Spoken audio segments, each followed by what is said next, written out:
অর্থনীতি লাইফ সাপোর্টে গেছে, উনি কিন্তু ওনার বক্তব্যই বলেছেন। তো এই লাইফ সাপোর্ট থেকে আমরাও কিন্তু বলছি যে আমরা লাইফ সাপোর্টই আছি এখনো, কিন্তু হ্যাঁ আমাদের রিজার্ভ বেড়েছে বা অন্যান্য কিছু প্যারামিটার এই সরকার আসার ইকোনমিক ডিসিপ্লিন কিছুটা অন্তত ফিরে আসছে, এটার জন্য সরকারকে অবশ্যই আমরা সাধুবাদ জানাই, ধন্যবাদ জানাই। কিন্তু আমরা মনে করি সরকারকে সময় দেওয়া প্রয়োজন, সবাই সহযোগিতা নিয়ে সরকারের পাশে থাকা দরকার। তাহলে সরকার যে পলিসিগুলি নিয়ে যেভাবে যে এগোচ্ছে, এটা একটা আরো সফলতার দিকেই যাবে বলে আমরা মনে করছি। তো সুতরাং সরকারকেও সময় দেওয়া দরকার। আর গত 30 বছরে এলডিসি গ্রাজুয়েশনে গিয়েছে 8টা দেশ।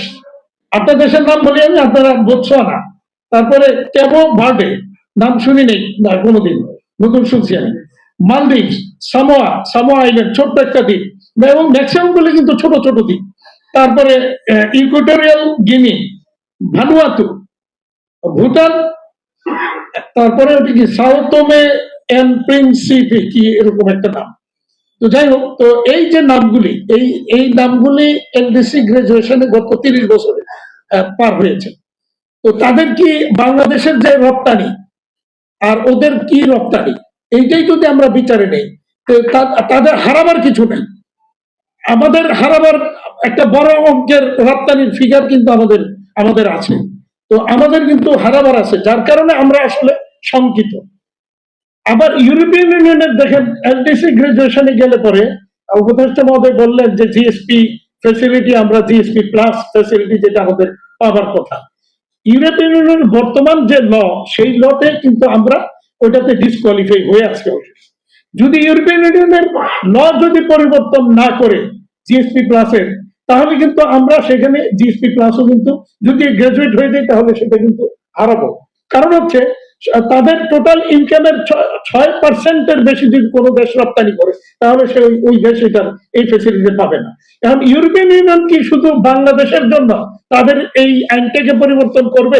যদিও ইউরোপিয়ান ইউনিয়নের সাথে আমাদের এগুলি নিয়ে অনেক কথা হয়েছে, তারা বহুবার বলেছে তারা ল চেঞ্জ করবে, কিন্তু আলটিমেটলি যদি ল চেঞ্জ না করে তাহলে কিন্তু আমরা সেই ফেসিলিটিটাও পাবো না।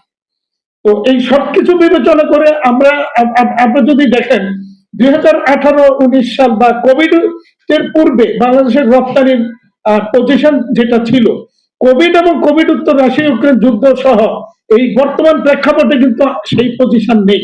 অনেক অনেক কিছুই কিন্তু আমরা পিছিয়ে গিয়েছি, এবং বর্তমানে টোটাল রপ্তানি খাত, আমি একদিকে বিকেবি প্রেসিডেন্ট, আরেকদিকে আমি এক্সপোর্টার্স অ্যাসোসিয়েশন অফ বাংলাদেশ এটারও প্রেসিডেন্ট। তো সুতরাং অন্যান্য এক্সপোর্ট সেক্টরের লোকজন প্রতিনিয়ত আমাকে বলছেন যে তাদের অবস্থানটা কি।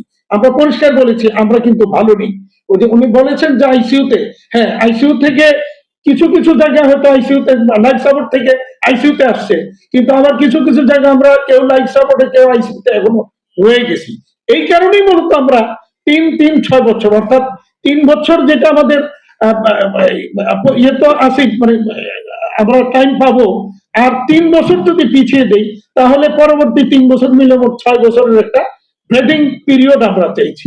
এখন এরপরে যদি সরকার মনে করে এলডিসি গ্রাজুয়েশনে যেতেই হবে, তাতে অবশ্যই আমরা সরকারের সাথে থাকবো, এবং সরকারকে সেই জায়গায় আমরা সরকারের পাশে গিয়ে দাঁড়াবো, সরকারের এই উদ্যোগকে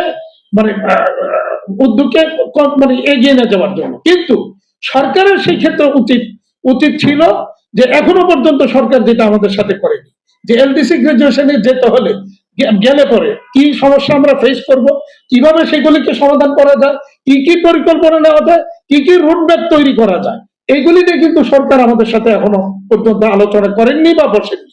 তো একটা মানে অন্ধকারের মধ্যে থেকে আমরা কিন্তু শঙ্কিত যে আসলে কি হচ্ছে, কি হতে যাচ্ছে। তো আজকে আনিসুজ্জামান সাহেব যে অনেকগুলি পয়েন্টে কিন্তু দেখিয়েছেন কোথায় কোথায় আমাদের সমস্যা হতে পারে, কোথায় সমাধান আছে, কি আছে এইগুলি। তারপরে এই জায়গাগুলিকে যদি বিস্তারিত কন্টিনিউয়াস আমরা সরকারের সাথে বসতে পারি, তাহলেই কিন্তু সম্ভব আমাদের এগিয়ে নিয়ে যাওয়া।